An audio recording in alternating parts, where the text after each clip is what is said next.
கிறிஸ்துக்கள் எனக்கு பிரியமானவர்களே, இன்று புது காலத்தில் 14ஆம் வாரத்திலே நாங்கள் திங்கட்கிழமைக்கு இன்று கால் பதிக்கின்றோம். எனக்கு பிரியமானவர்களே, இன்று நாளிலே நாங்கள் இறை வார்த்தையை வாசிக்கின்ற பொழுது, இந்த தொழுகை கூட்டத்திலே இருந்த ஒரு தலைவர் இயேசுவிடம் வந்து தன்னுடைய குழந்தை இறந்து விட்டால், ஆனால் நீர் வந்து கையை வைக்கின்ற பொழுது, உடைய வரப்பிரசாதத்தை பொழிகின்ற பொழுது அவர் உயிர் பெறுவார் என்ற நம்பிக்கை அந்த நபரிடம் காணப்பட்டது.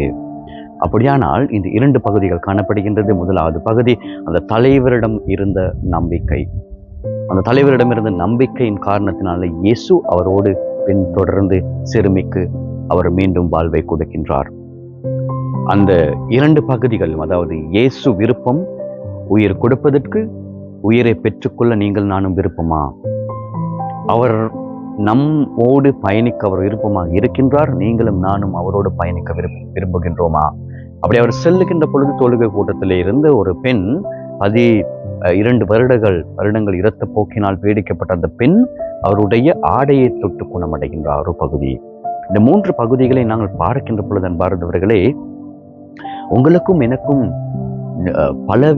பலதரப்பட்ட விதங்களிலே வாய்ப்புகள் கொடுக்கப்பட்டும் நாங்கள் அந்த வாய்ப்புகளை சரியான முறையில் உபயோகித்து உங்களுக்கும் எனக்கும் காணப்படுகின்ற உள்ளார்ந்த ரீதியாக சுகவீனத்தை, அந்த சுகத்தை, அந்த அமைதியை நாங்கள் பெற்றுக்கொள்ள முயற்சி செய்கின்றோமா என்பதை நாங்கள் சிந்தித்து பார்க்க வேண்டும்.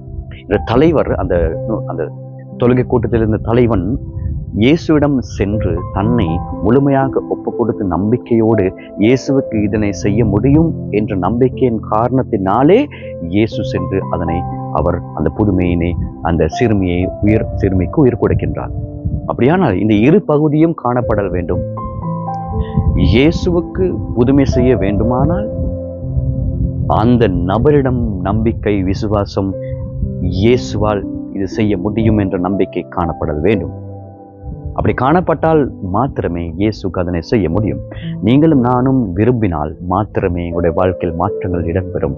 நாங்கள் விரும்பாவிட்டால், உடைய வாழ்க்கையிலே இது எனக்கு தேவை என்று நாங்கள் எண்ணிக்கொண்டு ஒரே இடத்துல இருந்தால் எங்களுக்கு அதை பெற்றுக்கொள்ள முடியாது. நாங்கள் அதற்கு முயற்சி செய்ய வேண்டும், அதற்கு இடம் கொடுக்க வேண்டும். என்னுடைய உள்ளங்களை திறந்து இயேசுவுக்கு இடம் கொடுத்தால் மாத்திரமே அவர் அந்த புதுமையினை செய்வதற்கு வாய்ப்பு காணப்படுகின்றது. எனவே இந்த உண்மையினை நாங்கள் புரிந்து கொண்டு வாழ்வதற்கு முயற்சி செய்வோமாக.